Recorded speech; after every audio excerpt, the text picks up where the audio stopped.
자, 비옥한 초승달지대의 기후는 어떠냐?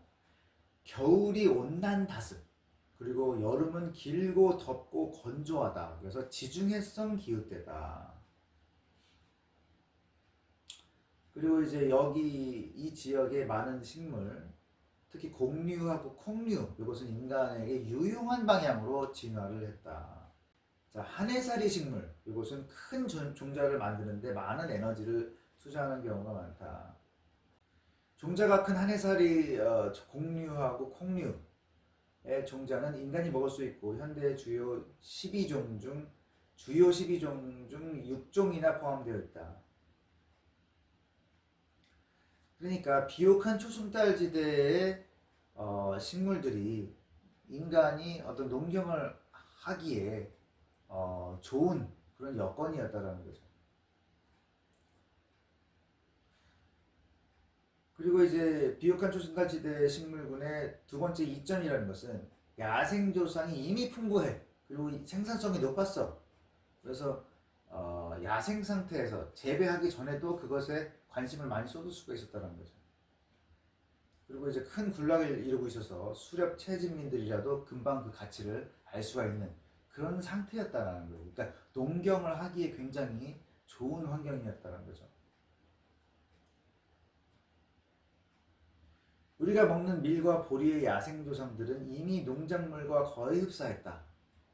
재배하기도 쉽고 이미 다 먹기에 좋은 상태가 만들어졌다는 거죠. 그러니까 농경으로 전환하기가 굉장히 쉬웠다. 그래서 밀과 보리의 신속한 진화를 신세계의 주요 곡류인 옥수수랑 비교해 봅시다.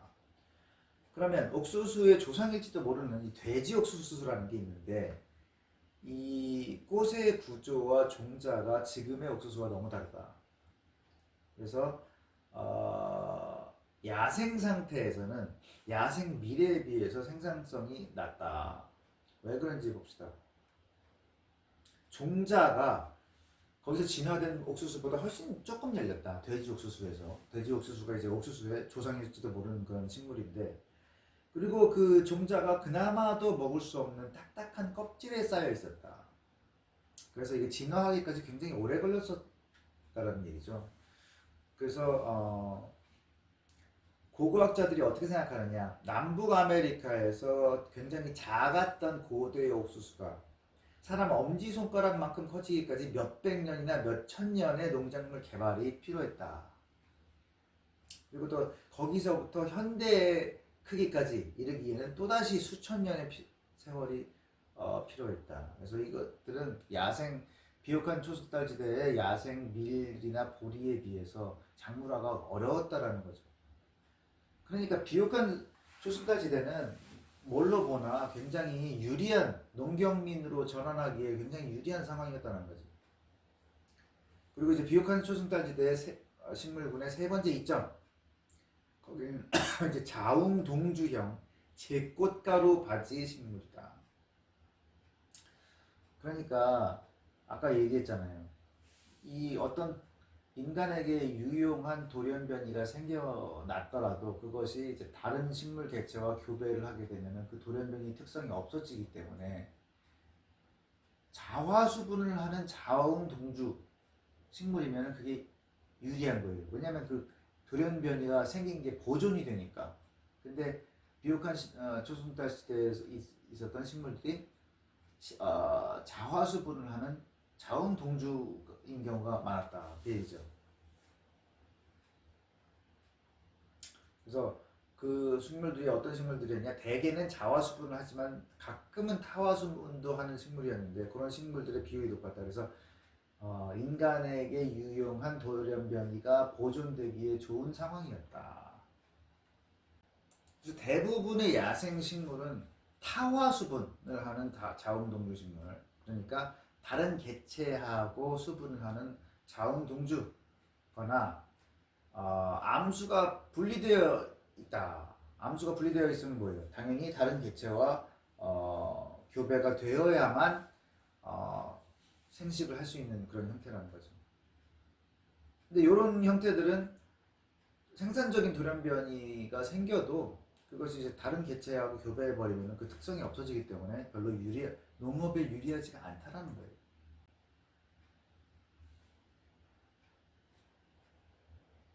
그래서 농작물이 될 수 있었던 야생 식물은 대부분이 뭐예요? 전체 식물군에서 비율이 굉장히 낮은 자화 수분을 하는 자원동주 식물. 그러니까 자기 꽃에서 수분이 이루어지는 암컷과 수컷이 같이 있는 이런 식물이거나 무성생식으로 번식하는 식물이었다. 무성생식이라는 건 뭐예요? 암컷하고 수컷하고의 교배가 아닌 거죠. 그래서 뿌리를 통해서 이제 성장을 하는 그런 식물들.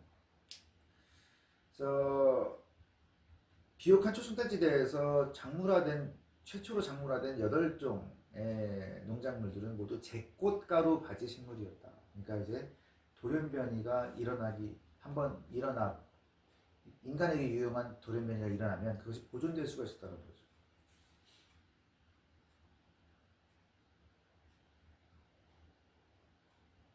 그래서 이제 비옥한 초승달지대는 지중해성 기후인데 그 지중해성 기후대라는 것은 서쪽으로 더 쭉 되어 있단 말이죠. 어디까지 있느냐? 남유럽 그리고 아프리카 서북부 이런 데가 지중해성 기후대다. 그러면 이제 거기서는 비옥한 초승달지대에서 작물화된 그런 식물 종들이 자랄 수가 있는 거죠. 왜냐하면 기후가 똑같으니까.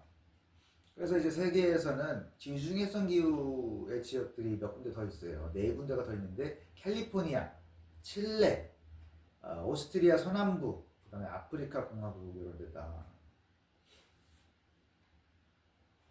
그 와인 같은 경우는 예를 들어서 뭐 프랑스 와인이 유명하지만 캘리포니아 와인, 뭐 칠레 와인 다 있죠. 이게 다 지중해성 기후니까 그게 포도가 자랄 수 있어서 그런 거죠. 비옥한 초승달지대에는 다른 지중해성 기후 때보다 또 더 유리한 그런 조건들이 있었다. 그게 5가지가 있었는데 그 가장 넓은 그런 지중해성 기후대 지역이라는 거죠. 비옥한 초승달지대가. 그리고 그래가지고 그것보다 작은 오스트레일리아 서남부 혹은 칠레의 지중해성 기후대에 비해서 야생 동식물이 더 다양했다. 더 유리했다는 거죠. 지중해성 기후대 중에서도 더 유리한 곳이었다는 거죠.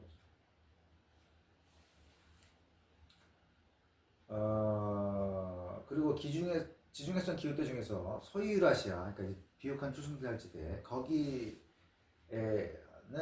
계절별, 연도별 기후 변화가 가장 큰 지역이었다라는 거예요.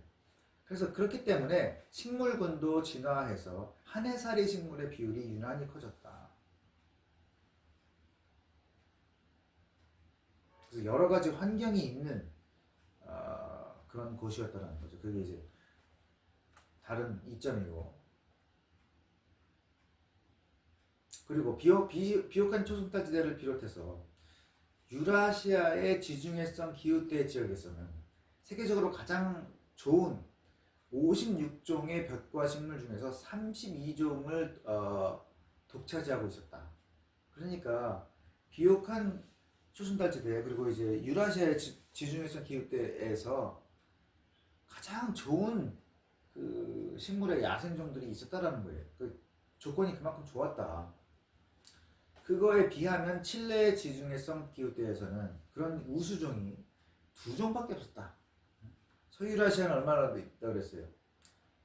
32종이나 있었는데 칠레에서는 2종밖에 없었고요.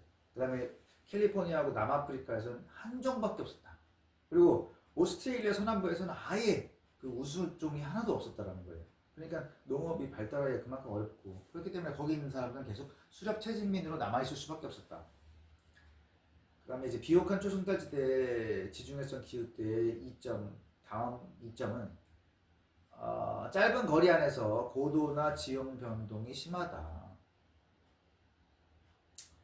그래서 이제 가장 낮은 지점은 사해 같은 것이 가장 낮은 지점이 있고, 그러면 이제 해발 0이죠. 그냥 해수면 높이. 그리고 테헤란 인근에 가면은 그 이란 쪽이죠. 5,600m에 달하는 산맥도 있다. 그러니까 가장 낮은 곳에서부터 높은 곳이 다양하게 분포한다. 그래서 고도의 변동이 심하면 환경이 다양해진다.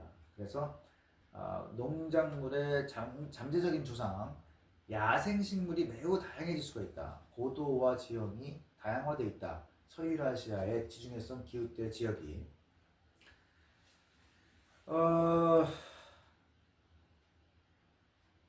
그리고 이제 생태학적으로 비옥한 초승달지대가 다양했다. 그게 뭐예요? 기후라든지 고도의 변동이 많았다라는 것은 농작물 야생조상뿐만 아니라 가축화된 대형 포유류의 야생조상도 풍부했다는 점이다. 그러니까 농업하기에도 좋았지만 목축하기에도 좋았다. 그러니까 굉장히 좋은 조건으로 처음에 시작했다라는 거예요. 그리고 그에 비해서 이제 다른 지중해 기후대 캘리포니아, 칠레, 오스트레일리아 서남부, 남아프리카 공화국 이런 데에서는 가축화하기에 적합한 야생 포유류의 수가 적거나 아예 없었다. 그러니까 목축하기에 안 좋은 상황이었다는 거죠. 그거에 비해서 비옥한 초승달지대 거기서는 이제 대형 포유류 염소, 양, 돼지, 소 이런 것이 일찍부터 가축화되었다. 그러니까 이제 정착 생활을 하기에 그만큼 유리했다라는 거죠.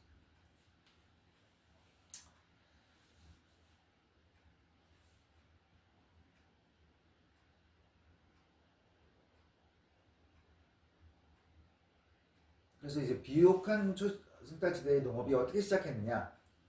초기에 작물화한 8종의 식물과 함께 시작되었다. 그게 이제 창시식물이라는 거예요. 창시식물이 뭐예요? 그것을 어떤 그 식물종을 가지고 농업이 시작된 그런 식물이죠. 근데 이 창시식물이, 여기에서의 창시식물이 어쩌면 전 세계의 농업을 창시한 식물일 수 있다. 그래서 그게 뭔가 봅시다. 에머밀, 곡류인 에머밀, 외톨밀, 그 다음에 보리. 그래서 곡류가 에머밀, 외톨밀, 보리 세 가지고, 콩류는 렌즈콩, 완두콩, 병아리콩, 그 다음에 쓴살 갈퀴, 그리고 섬유작물로서는 아마 이런 것이 다 비옥한 초승달지대에 있었다. 근데 요 중에서 비옥한 초승달지대와 아나톨리아 밖에서도 자생하는 식물은 아마와 보리 두 가지뿐이었다. 그래서 요 비옥한 초승달지대의 창시작물인 8종의 식물 중에서 그 아마하고 보리 이 두 개만 빼면 다 비옥한 초승달지대에서만 나는 그런 식물이라는 거죠. 그만큼 유리한 지역이었다는 거죠. 그래서 적당한 야생 포유류와 식물이 있었기 때문에 비옥한 초승달지대의 사람들은 집약적인 식량 생산을 할 수 있는 우수한 그리고 균형 잡힌 생물 조합을 금방 구성할 수 있었다. 그래서 아까도 얘기했듯이 수렵채집민들이 작물화할 수 있는 식물이 한 가지만 있다고 해서 농경으로 돌아서는 게 아니라 작물화할 수 있는 식물이나 가축화할 수 있는 동물 중에서 여러 가지를 조합을 해가지고 그게 본인들의 수렵 채집보다 생산성이 더 좋을 경우에 농경민으로 이제 바뀐다고 했어요. 그래서 이 비옥한 초승달지대에 대해서는 그렇게 전환이 될 수 있는 생물 조합이 아주 좋았다라는 거죠. 거기에 포함된 3종의 곡류는 탄수화물의 주된 공급원이었다. 그리고 4종의 콩류에는 20%에서 25%의 단백질이 있었다. 그리고 이제 4종의 가축은 단백질의 주요 공급원이 되었다. 그리고 부족한 부분은 밀의 풍부한 단백질 함량으로 보완되었다. 그러니까 사람이 먹고 살려면은 탄수화물로 일단 열량을 낼 수 있어야 되고 단백질이 또 살아가는 데 중요하기 때문에 단백질이 공급될 수 있는 어떤 식품 조합이 있어야 되는 거예요.